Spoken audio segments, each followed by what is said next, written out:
Hi, my name is Christina Welch, and here's my PowerPoint titled Wise Decision Making, a reflection of choices made in the dental office during a global pandemic.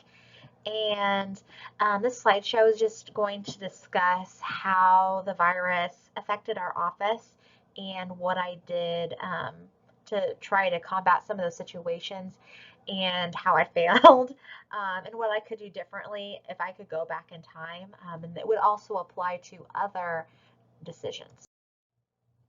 So, some backup. We have a small dental office in Attica, Indiana, a staff of about 8 others, and then, sorry, 7 others. And then there's my husband, the dentist, and then there's me, who's the office manager slash I'm a hygienist as well. And so here's a timeline of the choices and the actions that took place. So late February 2020, that's when we first heard that the virus was in the US, and we decided that we were just going to wait. We weren't going to do anything. We didn't really do a lot. We just waited for the ADA to say something. And then early March 2020, the ADA suggested that dental offices start taking precautions. And that's about when I started doing research on the virus. But initially, I didn't make any huge modifications or changes yet. And then March 15th, which was, it's actually a year ago from today, the governor recommended that we shut down all dental offices. And this is where the real issue began. My first thing was I panicked. I'm a very emotional person, and the thought of having to tell my employees, I'm sorry, you have to go home. I don't know when you can come back again. It was very difficult. So honestly, first reaction, panic. Then informed the staff of the closure and began to formulate a plan. April 2020, with increased PPE, that's personal protective equipment, we opened up the office with a limited staff just to see emergency patients only. Brian and I began to immerse ourselves with courses on the virus, how to get government assistance to supplement the fact that we had no income revenue, and then how to best lead our staff and guide our patients during this time. Then May 2020, we brought back the whole staff. We really had an immersive training for all the employees on what the virus was, how to communicate with patients, and we opened our doors.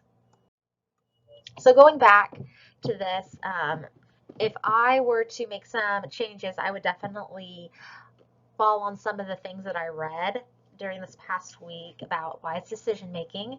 So first, I'll talk about personality. Personality can definitely play a role in leadership. According to Steinberg, those who have personality that lends themselves to being open to new experiences or being dedicated to personal growth can have a higher wisdom-related performance. And I would say that that is me. I really love to learn, I love to grow, and I love to help others. So then my personality wasn't an issue, then what would it be? My cognitive intelligence, which is super important in leadership, obviously. It's crucial to be able to solve problems. So when you're talking about IQ, it can either be fluid intelligence, which resolves on solving problems with lack of information.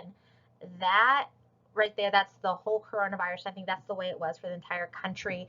It's a new, unprecedented thing that you just have to roll with the punches. And I was attempting to do that, and I feel like I could have done that a lot better than I did. And for IQ, I could not really have used my crystallized intelligence because I personally had no past experiences of any healthcare crisis.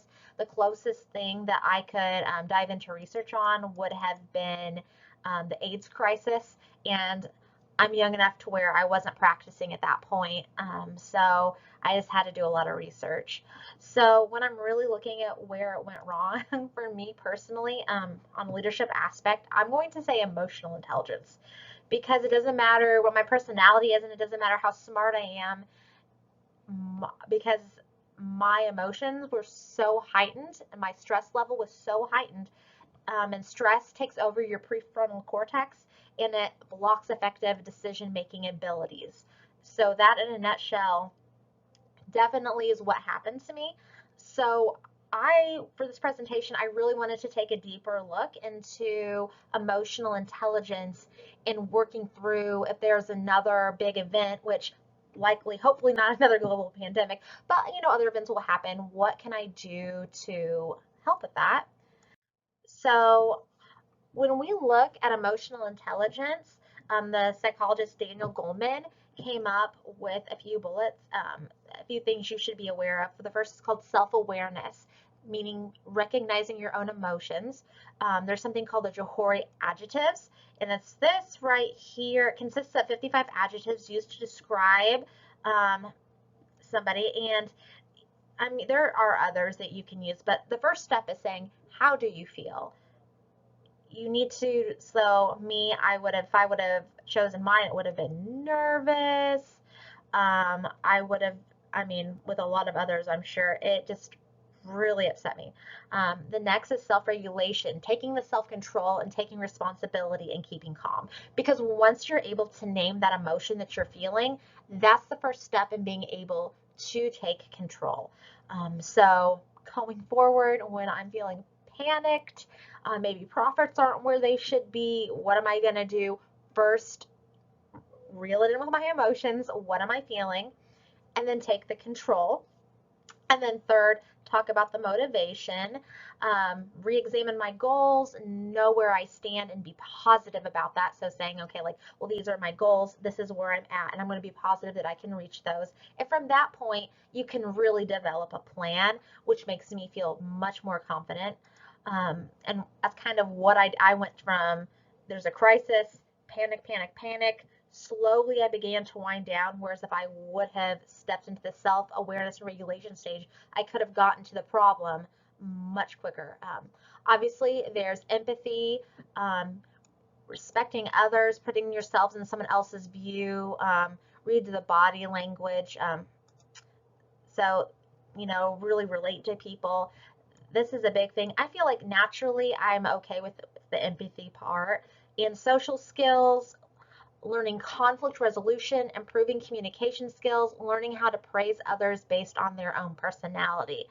This, I feel like I usually do a pretty good job of this. It's also important because even if you're able to regulate your own emotions, you need to be able to properly communicate with others and communicate based off of their emotions at the same time.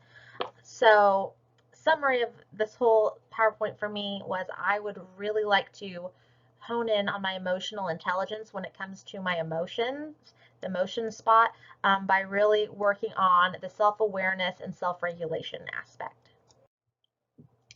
Here is the IU Statement of Academic Honesty. Here are all of my references, and I really recommend to everybody who wants to learn more about the emotional intelligence, this one right here is great, Emotional Intelligence and Leadership.